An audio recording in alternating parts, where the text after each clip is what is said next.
The road from teen mom to living happily ever after isn't exactly easy. No matter how much you love your children, life is usually full of heartbreak and disappointments. Having started off as a teenage mother only makes life's challenges even tougher.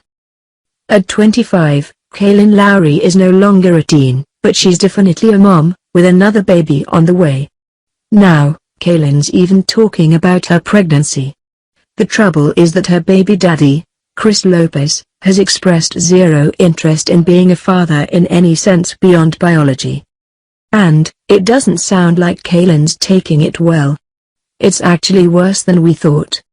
So, Chris Lopez refuses to be on teen mom or be a dad at all.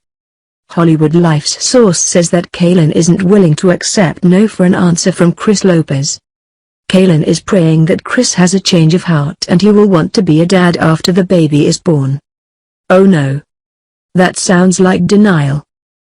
She can pray all that she likes, but she should be accepting that Chris isn't going to be in their lives, and making plans accordingly. Kailyn's own father upped and left when she was really young, so she knows what it's like to grow up without a dad, and she really doesn't want the same for her baby. Different people handle that in different ways, but clearly it had a huge impact on Kailyn. Chris has said he wants nothing to do with Kailyn or his child, but she's hoping against hope that he will change his mind once he sees photos of the baby. If she's counting on that little tug of emotional manipulation and oxytocin to change his mind, she's not going to like the results. Anyone who starts off by piecing out only to agree to see their child after seeing a photo isn't likely to stick around out of a sense of parental duty. Babies change your life, but they don't change who you are. Kailyn doesn't have any desire to get back with Chris romantically, but she thinks it's really important for their child to have him in his or her life. It's kind of important. We'll get to that. The thought of her baby having to grow up without a father to guide and love him or her absolutely breaks Kailyn's heart. Kailyn needs to understand that different home environments impact different children in different ways. Now, Kailyn's already a mom, to Isaac and to Lincoln. Joe and Javi, the respective fathers of the boys, are there for their sons even though they have their own lives independent of Kailyn's. That's, following your basic responsibilities. But we need to talk about Kailyn's preoccupation that growing up without a father will somehow damage her baby. Because she's wrong. Don't get us wrong, growing up with two parents is at least potentially better than growing up with just one. Growing up with 8 parents is even better, but that's usually only an option for those polyamorous relationships where they buy a house together and raise any children together.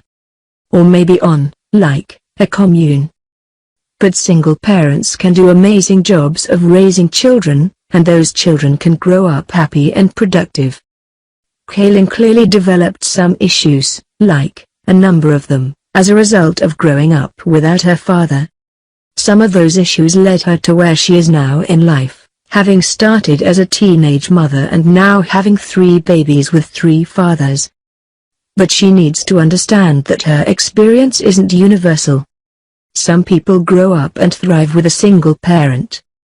It's hard on the parent, absolutely, fewer people to share the work and emotional labor. But if Kailyn's concern is that her child will grow up with the same complex that she did, she doesn't need to worry.